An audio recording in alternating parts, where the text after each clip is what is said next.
Imagine a world without light switches, without charging your phone, or even without the simple hum of a refrigerator. Electricity powers our modern lives, but how does it actually work? At the heart of understanding electrical circuits lies a fundamental principle, a cornerstone for anyone working with electronics: Ohm's Law. This isn't just a dry formula from a textbook. Ohm's Law is the key to predicting, controlling, and even troubleshooting electrical behavior. It's the relationship that governs how electricity flows, how much push it needs, and what stands in its way. Mastering it is essential for building, repairing, and innovating with anything that uses power. To truly grasp Ohm's Law, we first need to understand its three main characters: voltage, current, and resistance. Think of them as the essential components of any electrical story.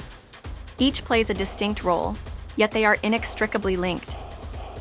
Voltage, often represented by V, is the electrical pressure or push. It's the potential energy difference between 2 points in a circuit, driving electrons forward. A higher voltage means a stronger push, like a more powerful pump in a water system. Current, denoted by I, is the actual flow of electrical charge. It's the rate at which electrons move past a point in a circuit.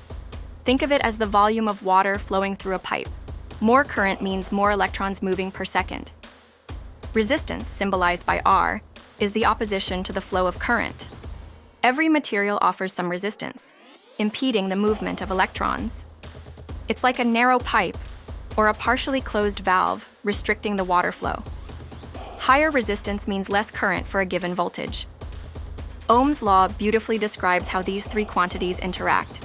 It states that the current flowing through a conductor between 2 points is directly proportional to the voltage across the 2 points, and inversely proportional to the resistance between them. This elegant relationship allows us to calculate any one of these values if we know the other two. This means if you increase the voltage, the current will increase, assuming resistance stays constant. Conversely, if you increase the resistance, the current will decrease for the same voltage. It's a delicate balance that dictates how every electrical component behaves.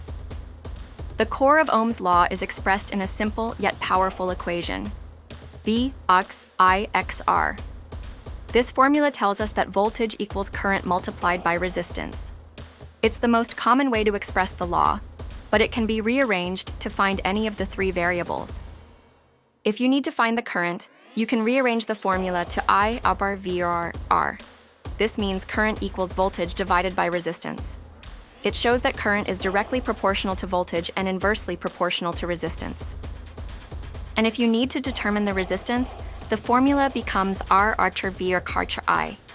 Here, resistance equals voltage divided by current. This is incredibly useful for identifying unknown components or troubleshooting circuit issues. Let's make this even more tangible with a classic analogy: a water system. Imagine a water tank connected to a hose. The water pressure in the tank is like voltage. It's the push. The amount of water flowing through the hose is like current, the flow. Now, imagine if you crimp the hose or use a narrower hose. That restriction is like resistance. A greater crimp or narrower hose means less water flows, even with the same pressure. This perfectly illustrates how resistance limits current. Consider another example: a car on a road. The engine's power is like voltage, pushing the car forward. The speed of the car is like current, how fast it's moving.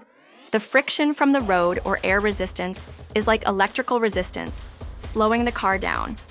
More engine power means more speed, but more friction means less speed for the same power. Ohm's law isn't just theoretical. It's applied every single day in countless ways. When you design a circuit, you use Ohm's law to select the correct resistors to limit current to sensitive components like LEDs.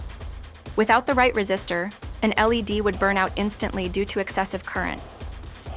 For instance, if you have a 5-volt power supply and an LED that needs 20 milliamps, 0.02 amps of current to operate safely, and the LED itself has a voltage drop of 2 volts, you need to drop 3 volts across a resistor.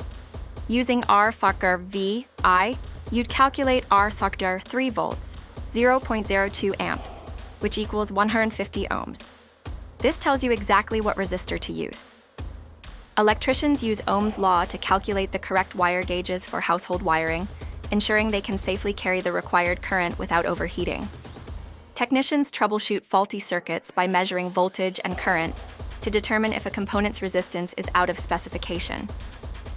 Hobbyists use it to power their DIY projects safely and efficiently. Ohm's Law is the bedrock of electrical engineering and electronics. It provides a simple yet powerful framework for understanding how circuits behave. From designing complex computer chips to simply replacing a fuse, its principles are constantly at play.